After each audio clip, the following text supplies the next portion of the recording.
for our round 3 coverage, we've got a turbo match lined up from you. It looks like it's Vincent Lemoine versus Matt Costa. So why don't we head down and check that out right now? All right, so here we are with round 3 turbo coverage.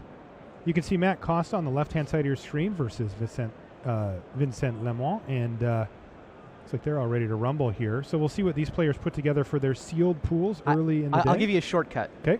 It's Arlen Cord versus Olivia. I like that shortcut. That's your shortcut.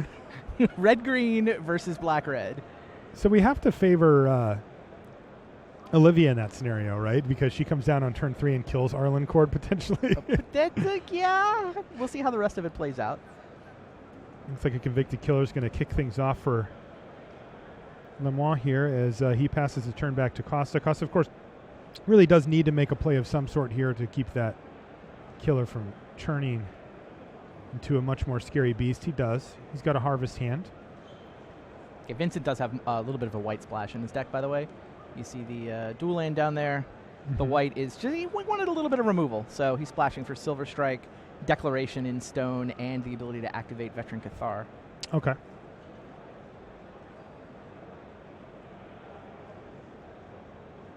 Both these guys have one Pro Tour top 8 in their career. Both have a couple of GP top 8s. I guess Matt's got the lead 6-2 on GP top 8s. And Matt did hit silver in time to get the invite to Madrid next weekend. So back on the Pantheon testing team, and we'll see how he does at the Pro Tour. Really nice play here for Lemoine. He's got Tireless Tracker. Also, you'll see this often from... That's the nice play. He summoned a Tireless Tracker. The nice play is that he waited a turn to do it.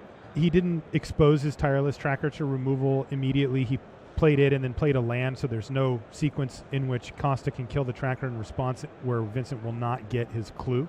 Yeah, good point. And it's a great card. He also played an Abbey down there too, so Westphal Abbey, another powerful rare that we're going to see probably a lot of over the course of the weekend here in Barcelona. Lemoine just passes the turn back. But as a result, the only thing he did that turn was crack that clue. He didn't actually play a spell, so he's going to go ahead and flip his werewolf here. It's now a 4-4. It looks like a crow there. It's a little hard to see with the glare, but Diregraph Colossus also for Matt Costa.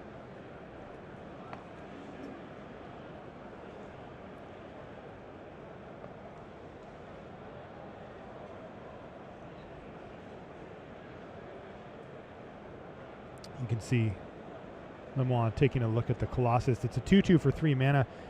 When it enters the battlefield with a +1/+1 counter for each zombie in your graveyard. And whenever you cast a zombie spell, you get to a 2/2 as well.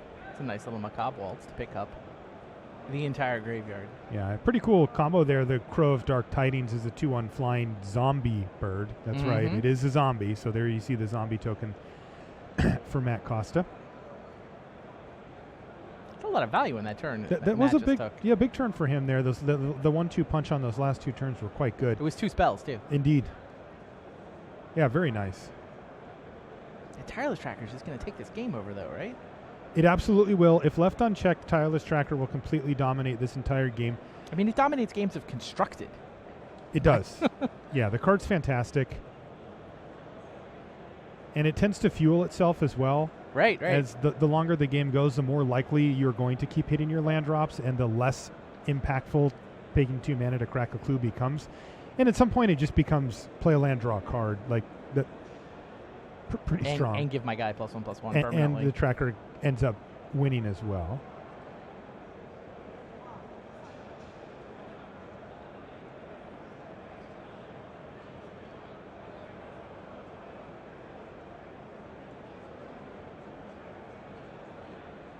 Doesn't seem to be a good attack here for Vincent. Wow, is that an equestrian skill in his hand there? Oh, is that what that is? I think that is. I didn't actually expect to see many of those. Tracker is human.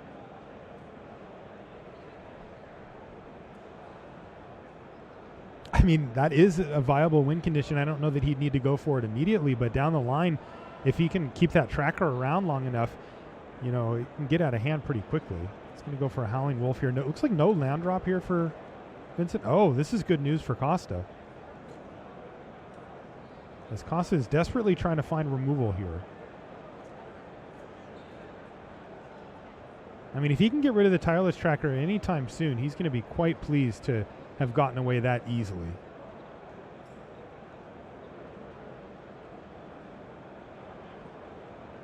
More zombies. Wow, he just keeps triggering this Diagraph Colossus.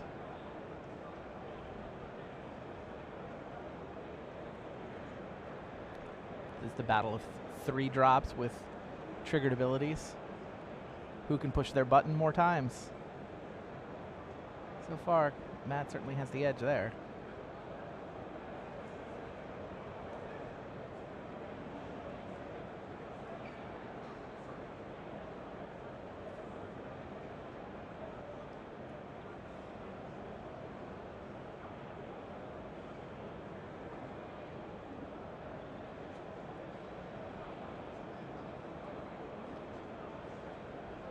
Both players with plenty of life, though.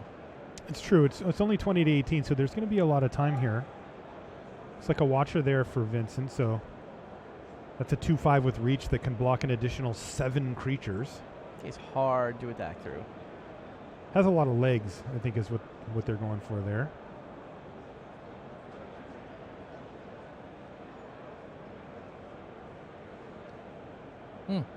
The wolf can kind of attack through it. Matt can Pump it get twice that here. 3 times. 7 power wolf, potentially. So what he's really doing is saying, I'm willing to trade this for whatever you want to block with. Yeah, I wouldn't be shocked to see Vincent just trade off the Convict here. Yeah. And we find out if Matt's holding a trick of some kind. Exactly. And this does force, of course, Matt to pump once just to make sure that they trade. And he's got a Breakneck Rider as well, so nice little follow-up play there for Costa. Kind of each player plotting things out here. Nothing really explosive happening, but Costa's certainly building up a much more impressive board than Lemoine. But yeah, again, the Spider's ability to block 8 things, though, really makes it hard for Matt to attack. It is going to make it difficult for him, but Vincent's going to be feeling the pressure here as Matt's assembled a nice board, and that Breakneck Rider gets flipped over into Neckbreaker. That's a ton of damage that Costa can deal with his attacks. All of his creatures are going to get, attacking creatures get +1/+0 and have trample. And time is of the essence here. I mean, Vincent's got 6-7 cards in his hand after cracking that clue. He just needs to keep on deploying basically blockers or answers of some sort. He's got Rabid Bite to take down the Rider right now. Yeah, he sees the same thing you were pointing out. Yeah. Keeps this board stable somehow still. It's funny because he hasn't actually done a ton. Right. And Matt kind of has, but... Watcher does this sometimes in this format. Yeah.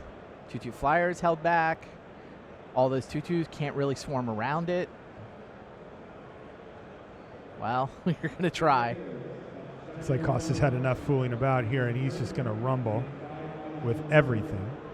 Yeah, I mean, the Watcher can only block 2 things and live, is I think where we're at.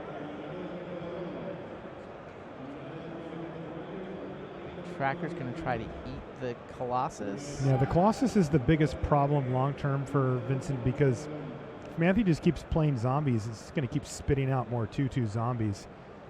This can be a real problem as we work our way to the mid and late part of the game here. Yeah, Watcher blocks a flyer and a zombie. That makes sense. 5 toughness, so trying to soak up 4 power of attackers. He's going to take down the Crow. Yep. Or at least attempt to.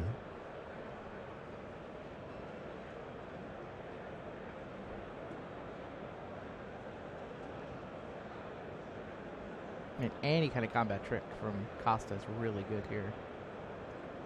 He's got 2 lands and a spell. Can't quite see what it is, but I'm assuming it's a combat trick of some sort.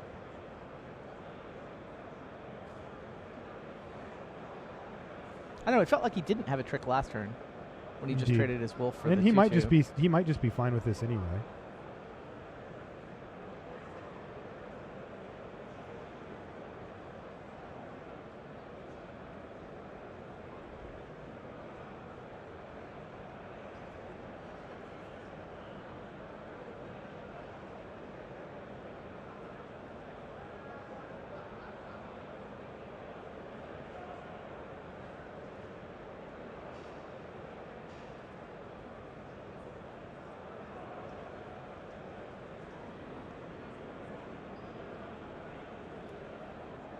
What you got, Matt Costa? Is it an uncaged Fury, maybe? That was the one I was expecting last turn, but he did not have or didn't use. Certainly representing it by holding the 3 mana Yeah. like this.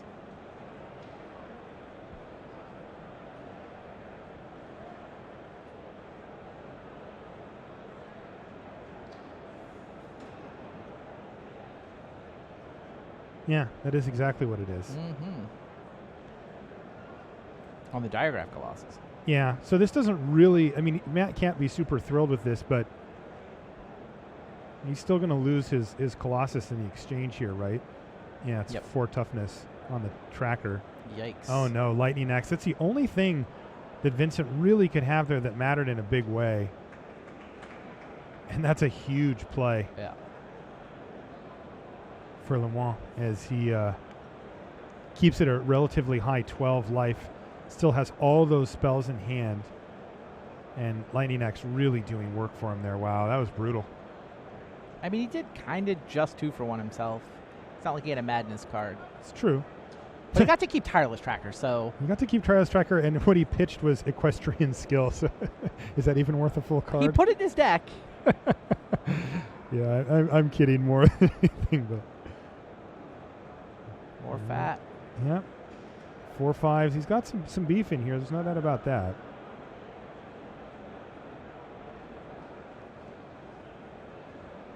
Thornhide Wolves. More shields up action here for him, but there's a Sin Prodder now for Costa. I like how Vincent set himself up here, though. This looks...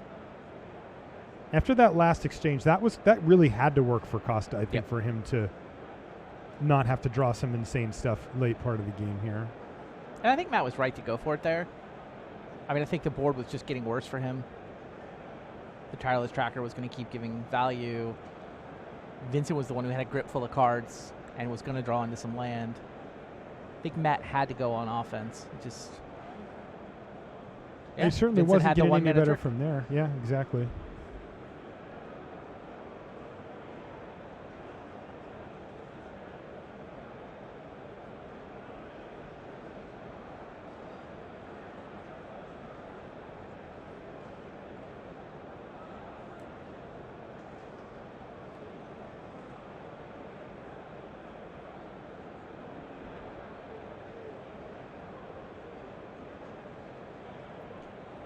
Oh, looks like Sin Prodder's going to get exiled here.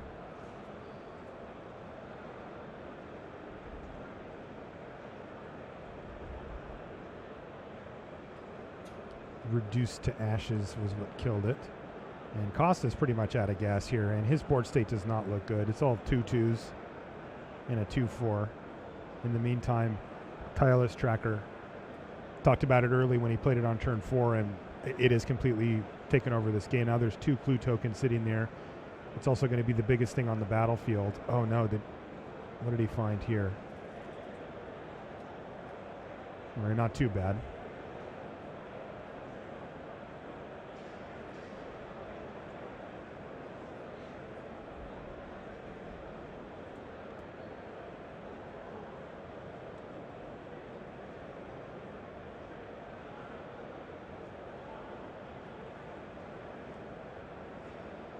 Draw a card.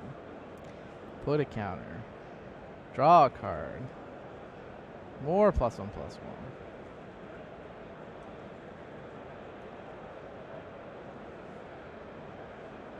Werewolf flips.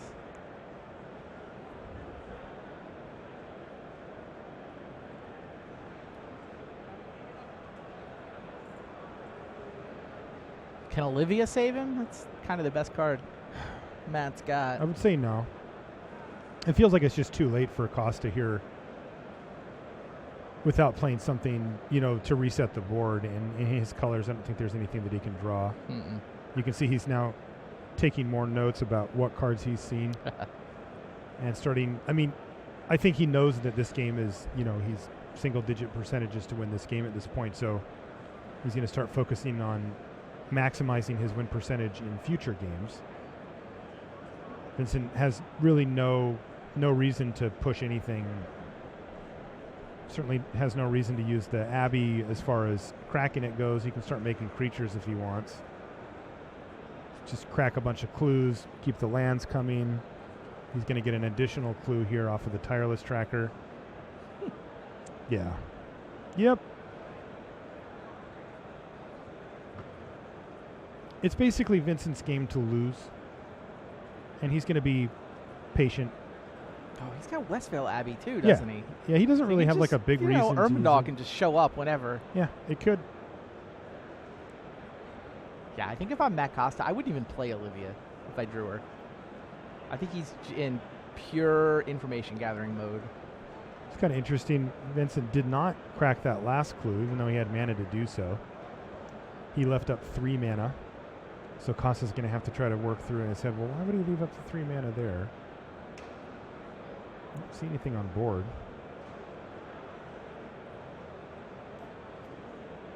All right, and now it's time to start attacking.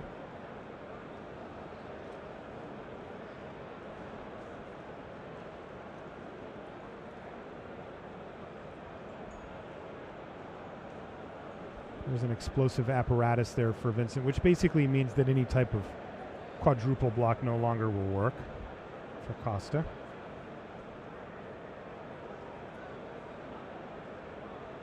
And a Mad Prophet as well. So I would expect this to be one of the last turns of the game here.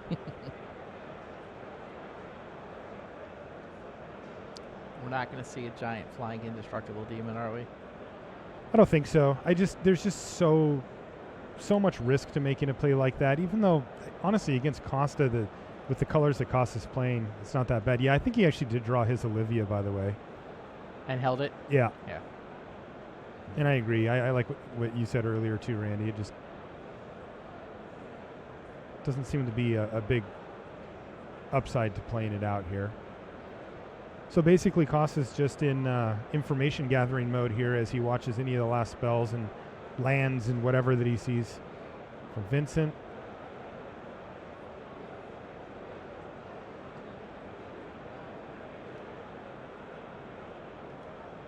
Harvest Hand's going to hit the bin. I think we're going to see a big attack here.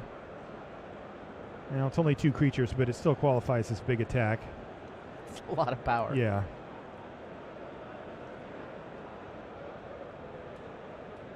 This is going to make Vincent discard a card.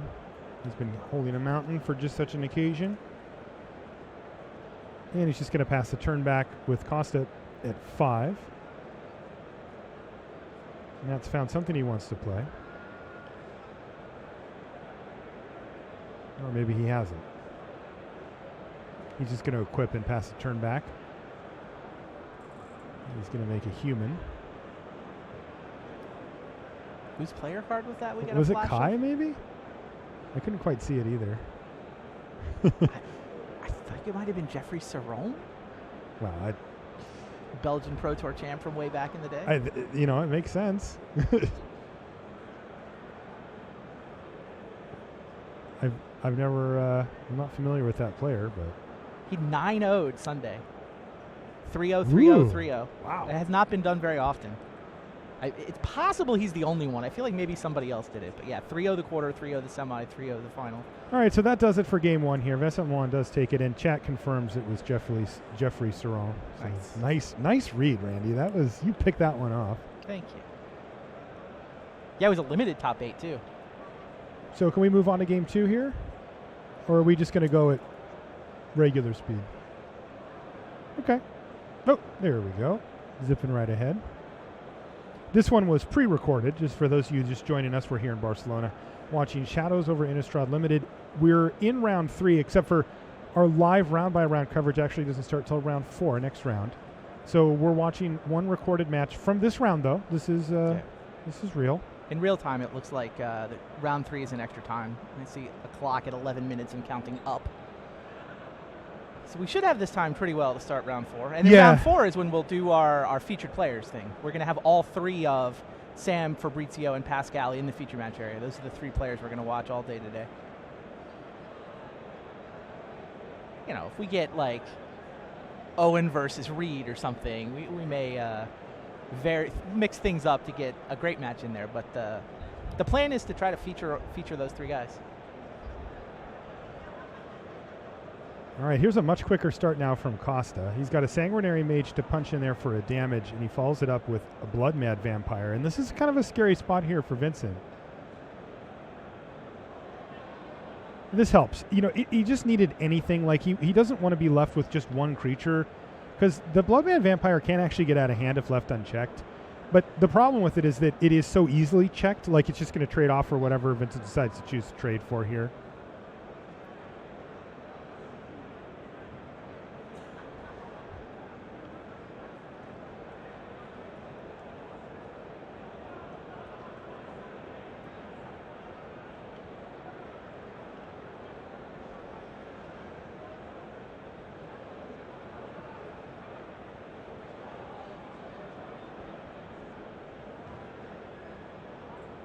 Block and another block. And it looks like the Stoic Builder is going to also die to the combat trick there. Fair enough. 2 cards for 2 cards. Yeah, 2 cards for 2 cards, and the board's down, so okay. Matt Costa's left with the 1 creature left standing. Yeah, it's kind of back on Vincent to play something. How about Arlencord? That's a card. He's got it. Now, it is interesting, though, because if he has another play he can make, it very well may be worth not doing. But it looks like he does have one, and the fact that he's immediately transforming Arlencord means he's going to make a 2/2 wolf here. Sure. Really his only reasonable play. This is where a lot of pressure on Costa here right away. He's immediately going to attack Arlencord. Yep. That's going to prompt a block with the wolf. And unfortunately for Costa, he has no play here. Wow. The wolf survives, and so does Arlen. Oh, no.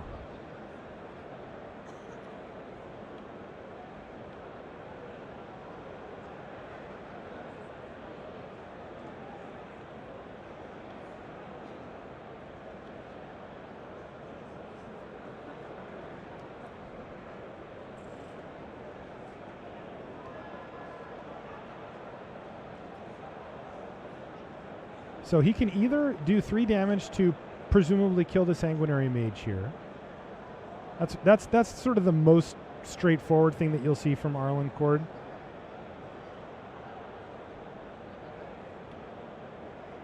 Is that you kind of get this back and forth flipping thing happening. Make a wolf deal some damage, make a wolf deal some damage. Right, and you know, she only ticks down at 1 per on that sequence, so it's not too bad. She's still going to be on 2 loyalty here as she flips back over to Arlencord. Vincent does get in there with the wolf. Yeah, hasty creature would be pretty good here. Indeed. And unfortunately, that wolf can block. Yep. He does control a wolf here. And this could be quick. Matt Costa not able to deal with with a planeswalker and has no board state here means that he is way far behind. And it is so difficult to scrap back from these scenarios. You know, planeswalkers, have been one of the really cool things. I think that gives vigilance too. Yeah, there you go. To happen to Magic, since I came back. They came back a couple of sets, like maybe 1 set before I came back. So they've kind of been part of the ecosystem since I came back to Magic. But when you get them in limited, they are crazy. Like, they're just insane. And sometimes this type of situation pops up. And here's a Mad Prophet to try to find Matt something, and he can't find anything. So flooded. Discarded a mountain, played a 7th land, and still has at least 1 land in his hand. He's got 2, yeah. Jeez. Just 2 mountains. So yeah. I don't think Vincent needed a planeswalker to win this game. You are correct. And he's just going to keep on rumbling here. This is an attack for 10 to put Costa down to 1. I think it's 9 down to 2, but yeah. Sorry, 9 down to 2. You're right.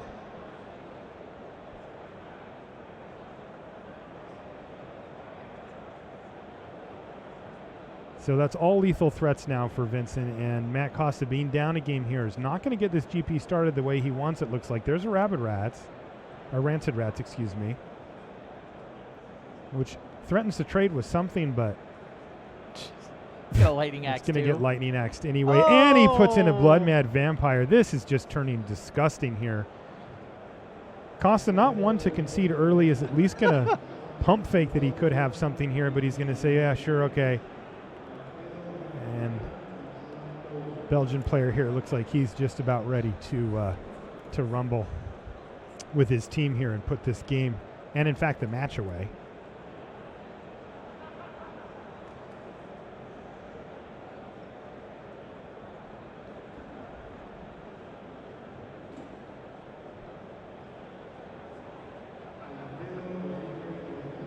He's going to make another wolf, which, by the way, has passive lethal up because he can use lightning bolt ability. In the meantime, everything's coming in. Costa's going to go ahead and do due diligence here. He's going to block and then activate. See if there is even a card that he can find. I can't think of one off the top of my head. And that is going to do it. Vincent Lemoine takes down his round 3 match against Matt Costa.